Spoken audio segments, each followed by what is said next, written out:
আমি গ্রামের মেয়ে, সকালে ঘুমাই সকালে উঠি। তুমি কি সকালে ঘুমাই সকালে উঠো, নাকি রাত্রে ডিউটি করে ঘুমাও আবার সকালে উঠো? যাক, আল্লাহ তোমার কর্মস্থলে যেন বরকত দেয়, তোমার ইনকামে যাতে। তুমি যে আমার ভিডিওটা দেখতেছো তোমাকেই বলতেছি, তুমি কি আমার এই ভিডিওটা একটা শেয়ার করে দিবে? আসলে তুমি আমার ভিডিওটা শেয়ার করলে আমি এই ভিডিওটা শেয়ার পেয়ে বড়লোক হয়ে যাব না, সেলিব্রিটি হয়ে যাব না? আসলে আমার মনে একটু প্রশ্ন আসলো, তো তাই তোমাকে বললাম। ওই মেয়েটা কতটা ভাগ্যবান যে তার স্বামী তাকে এভাবে বারবার আগলিয়ে রাখতেছে, সে পাগলামি করাতেছে, কিন্তু সে হাসতেছে, বলতেছে থাক না, পাগলিটার হয়তো কোনো একটা বড় ধরনের সমস্যা হয়েছে। এই ধৈর্যটা কিন্তু আসলে সব পুরুষের ভিতরে থাকে না। সব পুরুষ, কিছু কিছু অবিবাহিত আপুরা মনে করে যে যদি স্বামীর টাকা পয়সা থাকে, বড়লোক হয়, তাহলে মনে হয় সুখে থাকা যাবে। আসলে কথাটা একেবারে ভুল। আপনি সুখী তখনই হবেন যখন আপনার স্বামী আপনাকে কেয়ারিং করবে।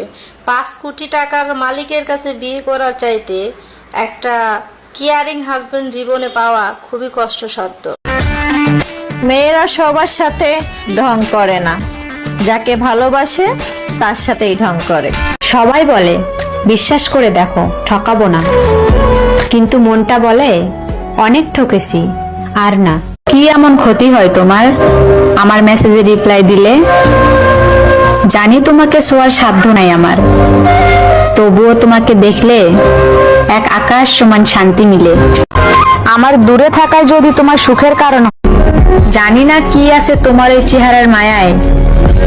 চেনা রাস্তাগুলো এখন অচেনা লাগে, শুধু ডুবে থাকি তোমার ভাবনায়।